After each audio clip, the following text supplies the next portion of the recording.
Alors, bienvenue à tous les utilisateurs et utilisatrices du cours en ligne de sciences et technologies de troisième secondaire. Dans cette capsule, nous allons fournir les réponses et les explications nécessaires à la compréhension des questions 15 à 21 portant sur les notes de cours du module de technologie dont les thèmes sont les projections orthogonales à vue multiple et isométrique. Commençons par la définition d'une projection.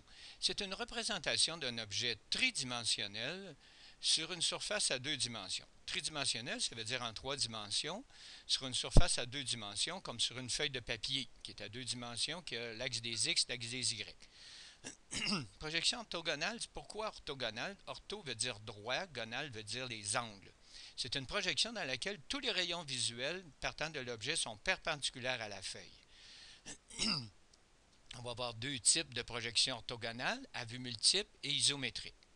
Commençons par des projections à vue multiple. On a ici l'objet, on voit de face. Alors, on le représente sur notre feuille comme ça ici, vue de face. Isométrique, c'est une projection où la ligne verticale est parfaitement verticale, suivant l'axe des Y. Par contre, les deux lignes de base sont à 30 degrés. On va voir ça un petit peu plus loin. Ce sont les deux projections que nous allons utiliser cette année en dessin technique.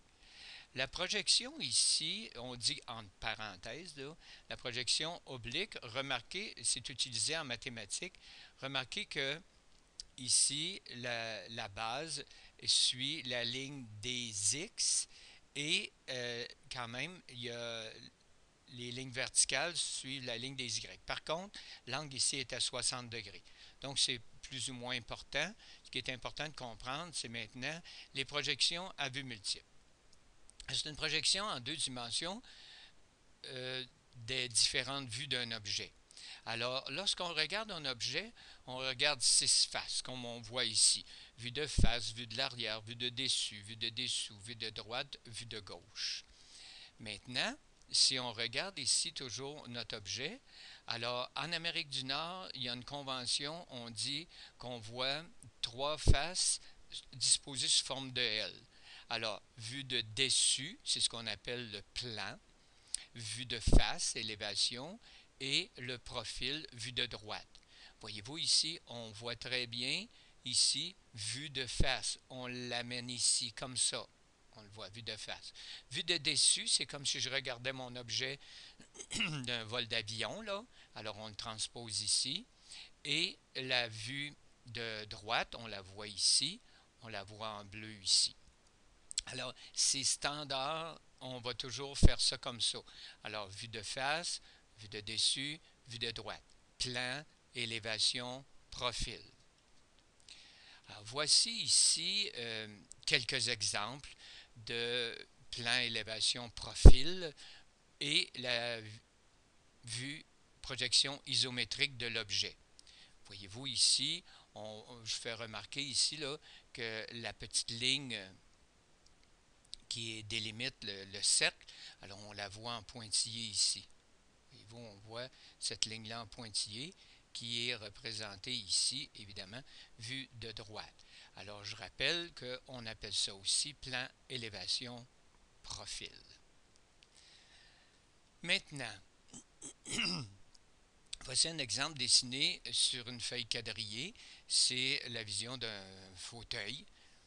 Alors, encore une fois, là, je vais mettre en évidence, regardez, vu de côté, on voit que le dossier est plus loin que le dos. Alors, le dos, vu de dessus, on va le voir en pointillé ici.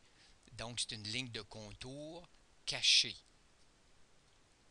Maintenant, la projection isométrique, qu'est-ce que c'est? C'est une représentation en trois dimensions d'un objet dont les arêtes principales, donc on a notre largeur, notre hauteur et notre profondeur ou notre épaisseur. Je vais utiliser surtout largeur, hauteur, profondeur. Quelquefois on va dire épaisseur. C'est disposé dans les trois axes isométriques. Alors ici, voici une représentation d'un objet. On voit que la ligne de base ici, l'axe des X, il y aura un angle de 30 degrés. Donc notre coin, les angles sont à 120 degrés. On va le voir ici plus clairement la représentation de mon objet de tout à l'heure. Voyez-vous, on prendra un papier quadrillé spécial pour faire le dessin isométrique, qui a un angle de 30 degrés ici, là, vue de face, vue côté droit et vue de dessus. Alors on voit très bien le bleu ici, le rouge et le vert. Il reste à dire que voici notre fauteuil de tout à l'heure. On utilisera ici pour les fins d'illustration le T à dessin pour montrer qu'il y a un angle de 30 degrés. Le T à dessin qu'on va utiliser pour faire le dessin technique, on en reparlera un petit peu plus tard. Maintenant, qu'est-ce que c'est une coupe? C'est une vue intérieure d'un objet permettant de rendre visibles les détails cachés. Par exemple, si je veux faire un verre de styromousse par un fabricant, il faut que je lui montre comment c'est fait à l'intérieur et quelle épaisseur que je veux exactement. La coupe ici d'une table, c'est le même principe. Voyez-vous, la ligne de cote ici, ils ont choisi de faire une ligne euh, pointillée assurée en même temps. Alors, c'est la ligne d'axe de coupe. Sur l'autre dessin, elle était représentée par une ligne pleine. Maintenant, un schéma de fabrication, ça représente une représentation simplifiée d'un objet et des parties d'un objet technique. Par exemple, si je veux montrer une vis et un écrou, combien de filets mon écrou va-t-il avoir? Ici, on voit qu'il y a 3 filets. Et la même chose pour une serre en C. Ça, c'est un schéma de fabrication pour montrer aux fabricants à quelle place seront les tensions, quel objet bouge et comment les objets bougent-ils. Hein, par exemple, on voit ici la petite représentation de quand on va faire tourner le